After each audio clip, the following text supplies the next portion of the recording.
So John, when you first started playing, man, you had a firm root in jazz.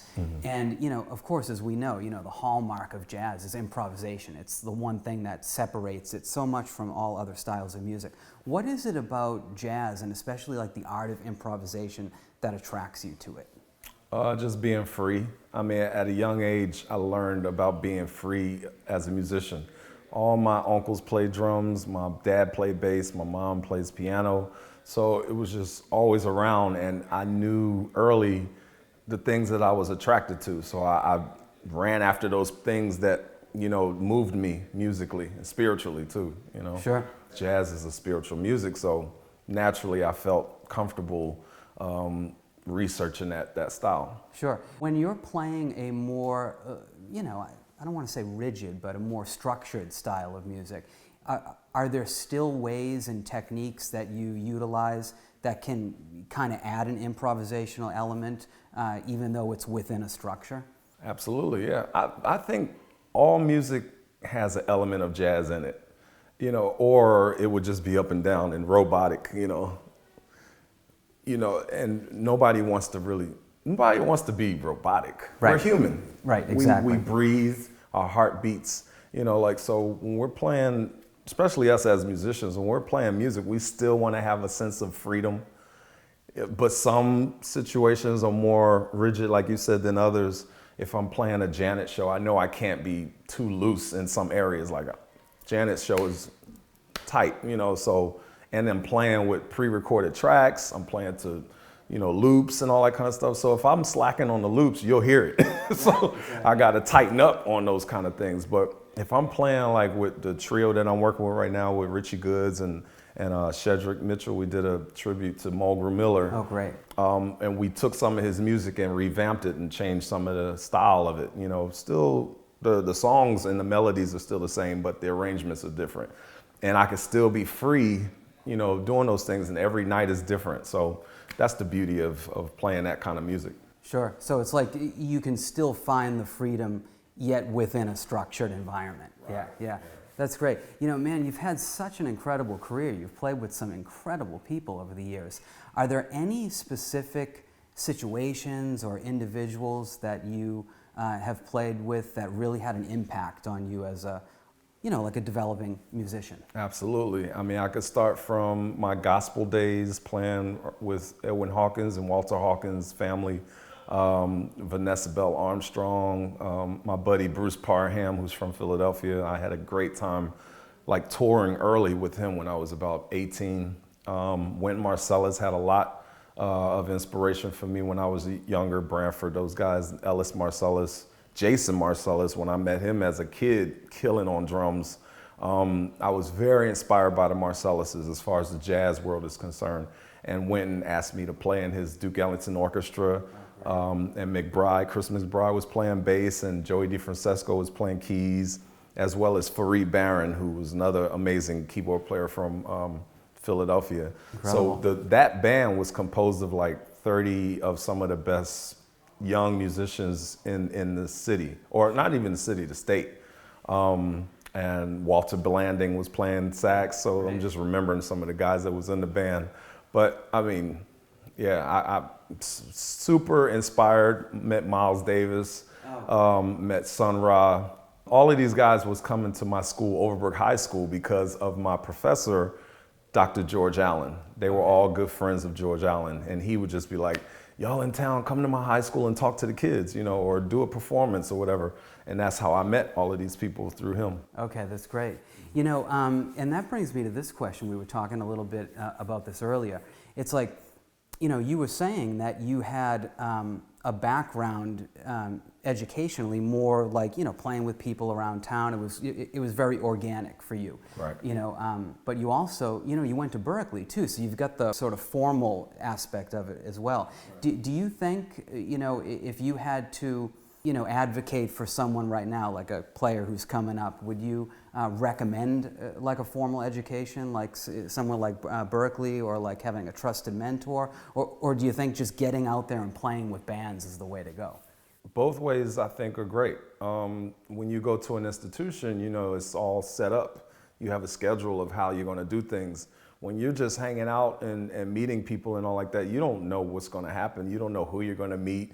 You know, like I would go out to clubs everywhere to go see Roy Haynes play, go see Tony Williams play. I go hang out with Pat Metheny, and, you know, Roy Haynes would be at the bar, you know, talking crap and stuff. And I was only 19 in Boston at Scullers or Riles Jazz Club. Was my favorite place to go to was Riles. Riles, yeah. Because I played there with Torsten DeWinkel, guitar player from Germany. Matt Garrison was in our band at that time. Awesome. And so I got a chance to see Herman, Herman Johnson. Oh, yeah. What's his name was playing? I'm trying to think of all the people now. Giovanni Hidalgo was there because he was doing a residency at the school as well.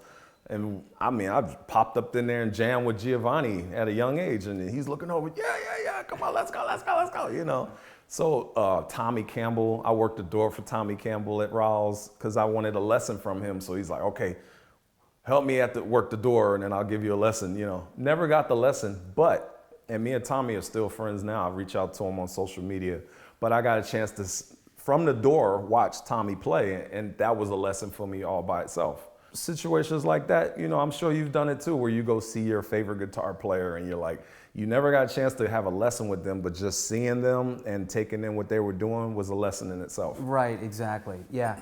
And yeah, you know, that's very interesting because I've, you know, having done a lot of teaching myself, I always say that to my students. It's like, it's not just listening to, you know, these great records and just shedding, you know, in a practice room. It's going out there and seeing these people, these bands, right. and it's guys a different, it's a different day now. Now you can go on YouTube and see videos and people. We didn't have that back then in the 90s or late 80s going into the 90s is when I was, you know, I heard Dennis Chambers play on Petite Blonde record, you know, and I just started emulating what I heard him doing. I heard a double bass going, and I didn't know he was playing double bass pedals, you know, but I thought he was doing it with 1 foot. So what I would do is emulate it, and I had a floor tom, so I would go, you know, and not knowing he was going, you know, with his 2 feet until I saw him live. And then he came to Berkeley one day, and he had already known that I was a fan of his, and I just walked up to him and said, hey, Dennis, you know, my name's Lil John, I'm from Philly. He was like, yeah, I heard about you. And I was like, whoa, okay. So I met him at Soundcheck. We kicked it off. Ever since then, we've been friends since then till now. But I got a chance to look up close and see what he was doing just at Soundcheck. And I was like, oh, he's using a double bass pedal, you know? And then his hands were crazy. But back then, you had to go see somebody play. Right, exactly. You could hear it on a tape, because that's what was out then. It wasn't CDs. You listen to the tape and you go see that person. I had to go watch Tony Williams, you know, play and see how hard he was playing. And, you know, like, I didn't realize how hard Tony could play, you know, until he hit the bass drum. It was like, pfft, it sounded like a bomb went off. I was like, oh, shit. Elvin Jones, same thing, you know. So I made it a point to go see these people play so that I could get the experience live and then go back to the practice room and try it myself. Sure. You know, and that's interesting too, you know, talking about like Elvin Jones. It's, you know, drums is of course a very physical instrument, obviously. And are you one of those players, like when you're about to go out on stage, you know, for a performance, are you one of those guys that has like a warm-up type of ritual, or do you like just go out there and you want it to be fresh and you don't really plan? Hell no. I gotta warm up, bro, especially at this age now. I mean, when I was younger, I probably didn't think about that as much. I was really already warmed up in my mind, if you want to say, like, because you've been practicing for hours and all like that, like you're ready. As you get older, you got responsibilities, your day goes by, you don't get a chance to see the drums until you get the sound check or whatever. Like, I definitely have to warm up and, you know, get my hands going and get my feet rolling, whatever. Like, I can't just jump on a drum set now. And I could, but I don't want to. You know, I want to be one with the kids. So, of course, I got to do some things before I hit the stage, especially if I'm doing a 2-hour show, you know. Oh, yeah. But, yeah, I warm up. I do yoga. You know, I'll stretch. Like, I'll do whatever it takes for me to get there. Sure. I'll even have a practice kit in the dressing room or whatever and just go through the motions because, you know, it's all muscle memory, of course. So if you can wake those muscles up and then get out there, it's not like it's just, go. Right. You know, you're already prepared to sit and play. Yeah, that's a great point. You know, I've heard of players who, like, I read an article recently with, it was an article from the past, but it was with Bill Stewart, who did some playing with Pat Metheny, and he was saying that he likes to go out and just hit. Like, it's the first time that he's touched the set. Wow. And I thought that was pretty heavy. Yeah. Definitely not the case with me as a guitar player. I feel like you just physically need that practice. Yeah, and just for your mind, too. Just go through the motions in your mind. And like it's almost like when you're foreboding what's going to happen in your day. Yeah. When you wake up, you know, you drink some water, which is good to do, drink some water, you brush your teeth, whatever, and you'll sit there, at least I will, and I know other people that do this, and they just kind of plan out what their day is going to be like. Right. Yeah. Manifesting what your day is going to be like. And then as well, you're manifesting what your life is going to be like as well. If you want to, you can do that. Is that we have the power of manifesting things in our life. So I'm a strong believer of those manifestations. So if I get up in the morning, I got a show that evening, I'm saying to myself, my sound check is going to be like this. Okay. This is what I want my sound check to be like. You know, my show is going to be like this. I want my show to be like this, you know? So, man, another thing that we were talking about earlier is, you know, I remember when, you know, we were at Berkeley at the same time. And I remember at one point, you know, you had left. I think, did you go on the road with Janet Jackson? When I first left, I went on the road with Eric Essex. Oh, okay. Who was at school with us, the guitar player. And he's from Birmingham, Alabama. And Eric was like, hey, man, I'm graduating. I know you said that you want to leave Boston now and do some other things. I know you have touring in your mind. And, you know, like I was ready to go on tour, you know. And that's why part of the reason why I was leaving Berkeley was that I already figured out what it is that I wanted to do, and it wasn't staying at Berkeley for another 2 years, you know. I was like, man, I really thought I was going to be in Miles Davis's band. Okay. This is something that I was dreaming of at that time, but Miles died in '91, the year that I went to Berkeley. And my world was shot, man, because I would see these videos, and Joey was in the band too then. Sure. Joey DeFrancesco was playing keys, so when we left Philly, Joey went straight to Miles's band and he was playing keys. I was like, wow, Joey's there, so I can definitely get in there, you know, whatever. And seeing Miles with the electric band at that time, it was the perfect music for me at that time because I was like, that's the kind of music that I want to play. Okay. I knew just hands down, that's the music I want to play. Funky, jazz, mixed with a little hip hop kind of, you know, because Miles was experimenting with a lot of stuff at that time. And when you did do the Janet thing, was that the first like major league tour that you were on? Yeah, that was the biggest tour at that time for me. Okay, yeah. So that must have been quite an experience then. It was crazy. I mean, but I was prepared for that, man. Like all that stuff I was doing up to that point was preparing me for that gig in particular because it was right up my alley. I was comfortable playing to pre-recorded tracks and metronome and all like that. I had never played with in-ears before. Okay. So this was like perfect gig for me. It's hip hop mixed with all this other stuff, Jimmy Jam and Terry Lewis, and electronic stuff. I really loved hearing electronic drums. This was my first time playing drums with triggers on them, you know, so it wasn't just the regular acoustic kit. I was playing like samples. You know, like Rhythm Nation and Black Cat and all that stuff. Like I was playing heavy sounding electronic drums. So I was in heaven, you know. Man, I love that story you were saying earlier when we were speaking, that Janet Jackson was kind of hands-on, right? She was working stuff out with you, right? Always. I mean, she knew exactly where her music was supposed to sound like. I mean, from the drum parts to the keyboards to the guitars, bass, she knew, I mean, you know, she was very aware of what was going on. That's great. You know, maybe one more question. I think this will be great for all the drummers out there listening. You know, you're obviously incredibly versatile as a player. And I'm curious to know, when you go into all these incredible different scenarios that you've been so, you know, gratefully a part of, are you bringing in like the John Roberts thing and it's one kind of deal? or are you really trying to adapt exclusively to each vibe? Yeah, I'm trying to adapt. Yeah. A chameleon all the way. So one gig I might play a certain way, the next gig I'll play a different way. One gig I might use a certain kind of drum set, the other gig I'll change up. Cymbals, same thing. All textures, because you gotta pick the right stuff for the music. I can't play the same kit for every type of gig that I do, unless it's that style of music, But like lately, I had to go back and start tuning my toms higher, using a smaller kick drum, maybe a 20-inch or something, 18. My cymbals, I'm using different cymbals. Like especially right now, I'm using bigger cymbals with, more drier, washier sound, But on a Janet gig, I can't play a, 20-inch crash. Well, I could, but, most of the time I'd be 17, 18, I even had 16.